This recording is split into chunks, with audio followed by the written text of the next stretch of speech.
righty. So, friends, today what we're going to do, we're going to have a beautiful, beautiful practice. Yesterday, I had mentioned a couple of very specific practices that I would like to share with you today. And they have names, they're actual mindfulness specific practices. And the first one is called Let's Play That's True. So you can write all this down if you want to. You won't. It's just to help you remember. Let's play that's true as a mindfulness practice.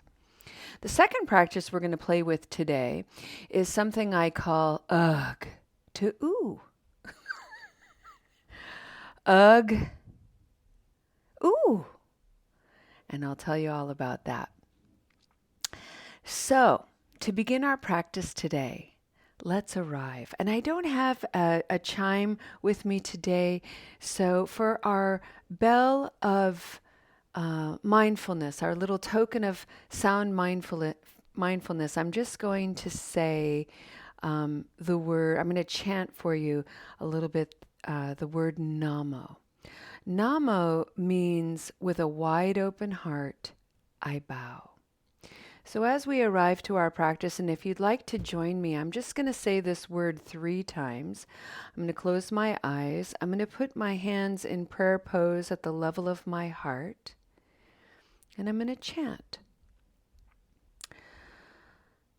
And when we chant this particular word, it's nice to have a deep inhalation. You want to inhale very slowly with your concentration afforded at the belly.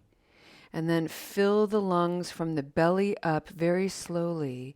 And on the exhalation, allow the word Namo to come out with resonance and presence. Remember, Namo, with a wide open heart, to you I bow.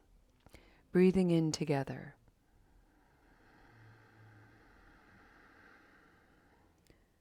Namo.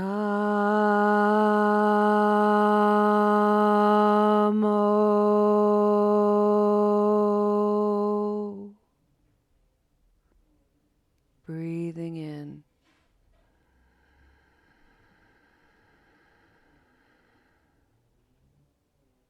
Namo.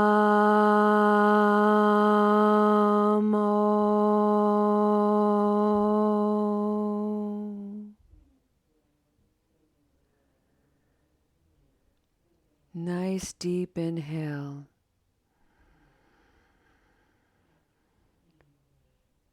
Namo.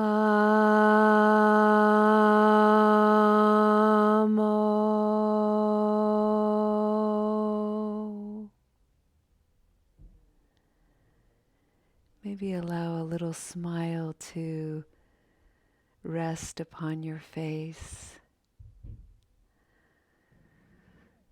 And allow yourself to arrive fully to this beautiful practice we call Recovery Dharma, a Buddhist-inspired approach to recovering our whole selves from the layers upon layers of negative habit energy that we experience as human beings.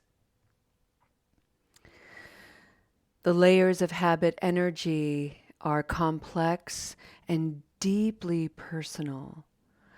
The philosophy of Buddhist principles is also complex and deeply personal. And so, as a tool for peaceful excavation, Buddhist principles and philosophies are wonderful, reliable, dependable instruments of peace to slowly peel away, slowly uncover the whole of who we are as these complex human spiritual beings. I'd like to take a moment to acknowledge how extraordinary it is that we're here today. People coming in from all over the world using technology to practice. The thousands and thousands of people that we will never meet, we will never know who allowed this to happen, their wisdom and expertise, their passion for technology allowed us to connect in this way. I'd like to send out a ripple of gratitude and appreciation for them.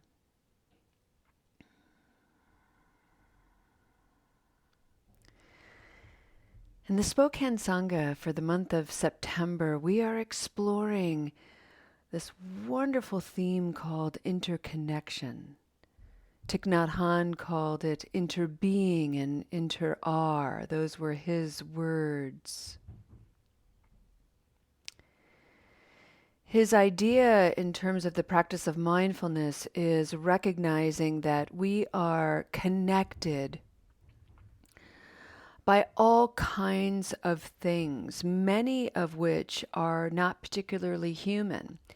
Every human is connected by our need for sunshine. Sunshine is not a particularly human thing, yet we all need it to live. We all need water and nutrients. We need trees. They are the lungs of this planet, and they clean the atmosphere for us, enabling the air over billions of years to evolve from something that was highly toxic to something that is full of oxygen, which is necessary for our thriving. So we are connected in many complicated, intimate ways. And why we explore this is the theme for this week, which is to examine our self-centeredness. And self-centeredness, as I've been sharing this week, has two aspects, a positive aspect and a negative aspect. And we are here to explore how to become a little bit more neutral as we move from being positively self-centered to negatively self-centered. And if you've never thought about it before, an aspect of being positively centered in oneself is to be aware, to have self-awareness, and to have self-acceptance.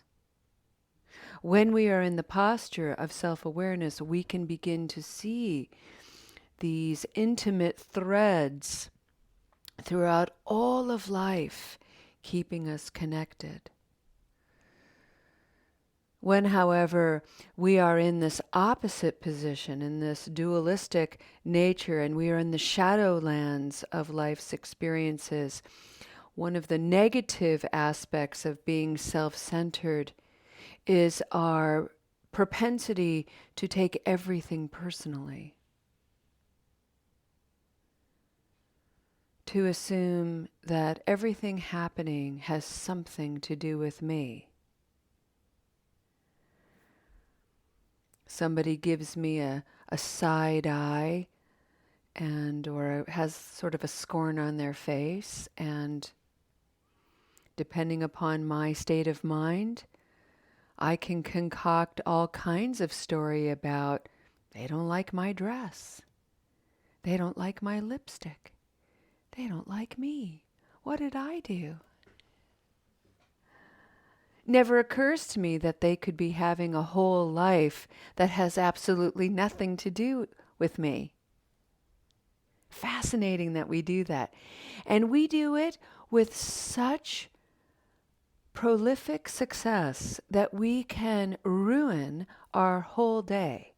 And we risk ruining the days of others, because another aspect of the shadow version of self-centeredness is the way we project and blame. It's really difficult when we're in a posture of, ironically, taking everything personally, that we actually don't want to take things personally. So in the process of self-protection, we get it away from us as quickly as possible. And the way to do that is to blame. Blame everybody else.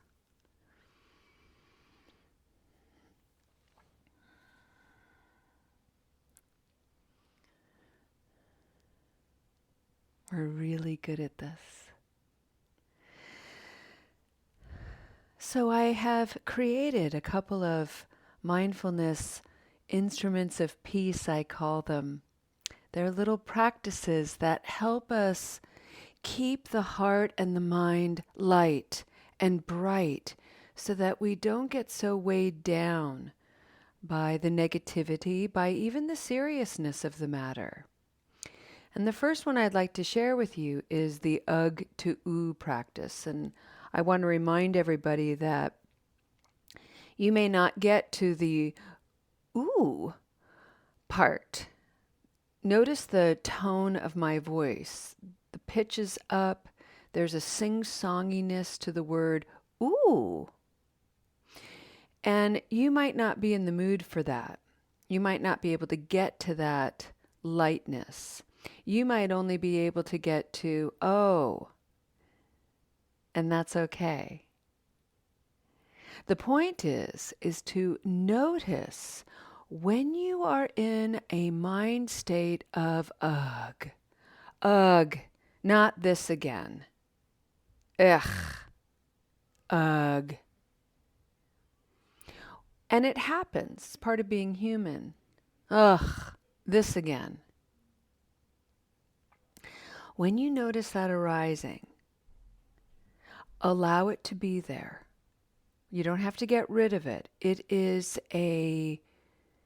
like a little bell of mindfulness trying to get your attention. And that's when you can insert ooh or oh, something's here. Something is here for me to examine. Something is here for me to explore. What is it? Huh? This week, I also brought forward, would you look at that? You could even insert that. Ugh. Ooh. Would you look at this? There I go again. I was absolutely about to blame them for making me upset. This person said something to me, and it was mean. Can you believe it? Can you believe they would say something to me like that?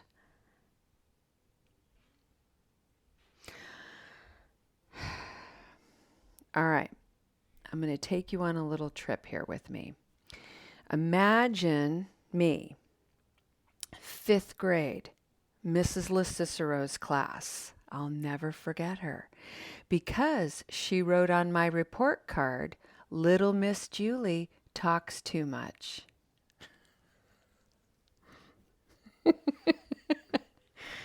Damn it! Oh, man. For a long time, she was such a bitch for saying that until I realized, it's true. I totally have the capacity to talk too much. I'm definitely one of those people that has a coping skill that where I talk, I can take up the energy in the room and talk too much. Absolutely. And so for many years, rather than having the bravery to look at that truth, to look at not even a truth, to look at it as true, I deflected it. That's not true. Nope, can't be true. She is just a bitch. She is just a grumpy old 5th grade teacher that needed to retire. She doesn't know what she's talking about. I can't believe she said that. Why would anyone say that about a 5th grader? That is so mean. Never mind that it's true. Ugh. Ooh. Would you look at this, Julia? Julia, darling, let's look at this. And here's the second mindfulness practice, friends. Let's play it's true.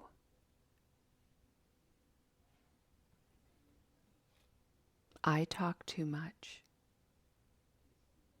Take a look around. Is the world coming to an end? Am I unlovable? Might I just have something to say worth listening to? Might I ramble at times?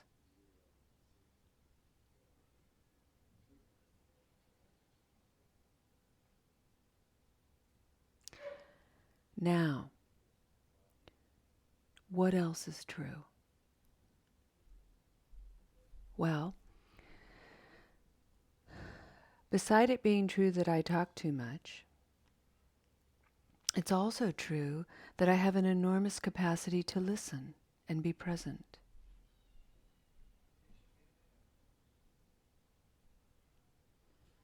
Would you look at that?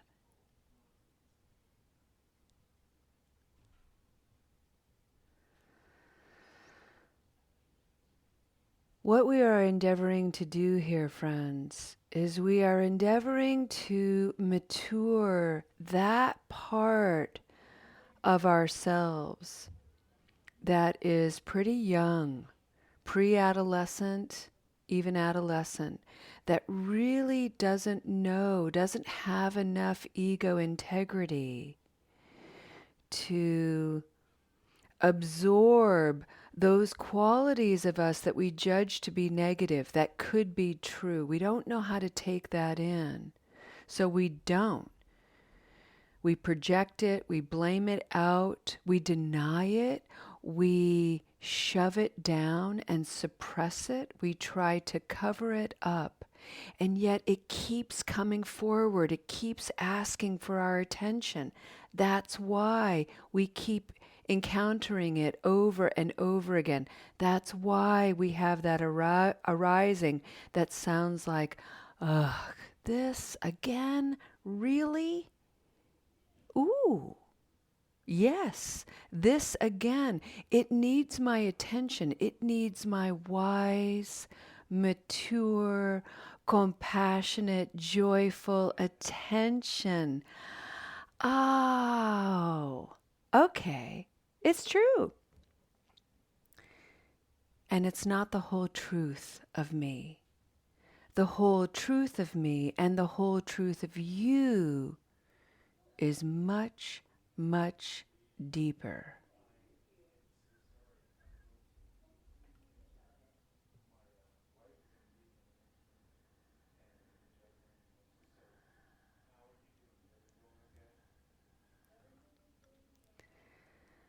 Allow yourself a few minutes, if you can, and just think of a time that some quality of you was brought to your attention that you have not been able to accept. You have spent a long time maybe even denying. Try not to bring forward the worst quality. You know, something a little bit lighter, something a little easier to carry around, and play with it. That's true. That's not going to hurt anybody. That's not going to make the world come to an end. That's not going to define the all of me.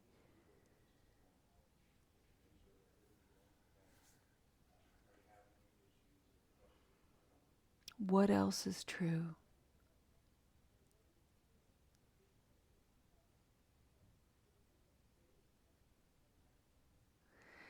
By exploring this, friends, we grow our capacity for self-awareness and self-acceptance. And why we want to grow those qualities embedded within positive self-centering is because it reminds us that just like me, somebody else is holding on to some story, some all-defining label, some experience where someone else was trying to put them in a very, very small box. And as a whole human and spiritual being, they've never fit there. And they're trying to just be comfortable in their life, just like me.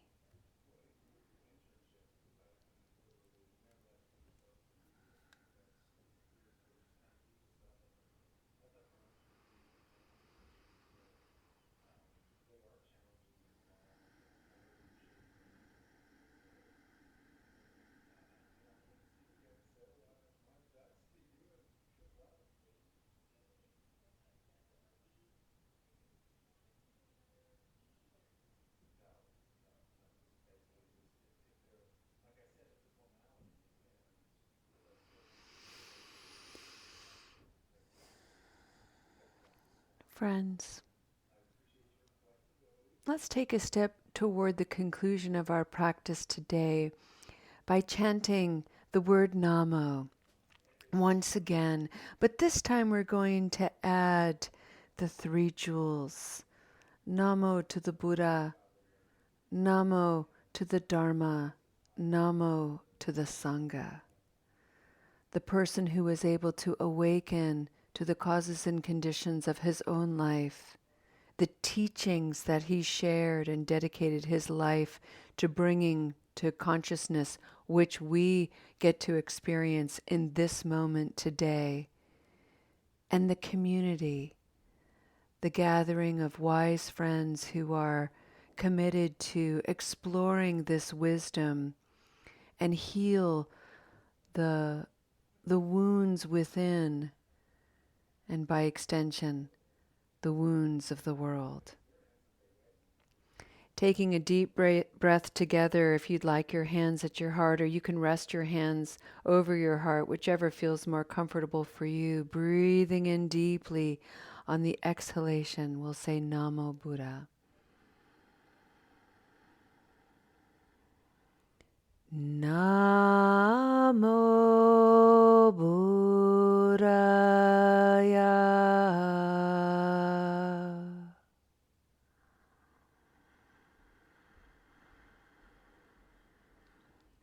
Namo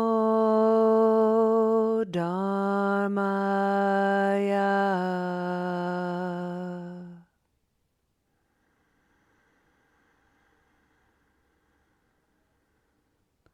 Namo Sangaya.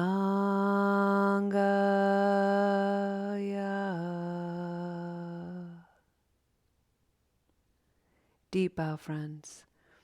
Thank you so much for your practice.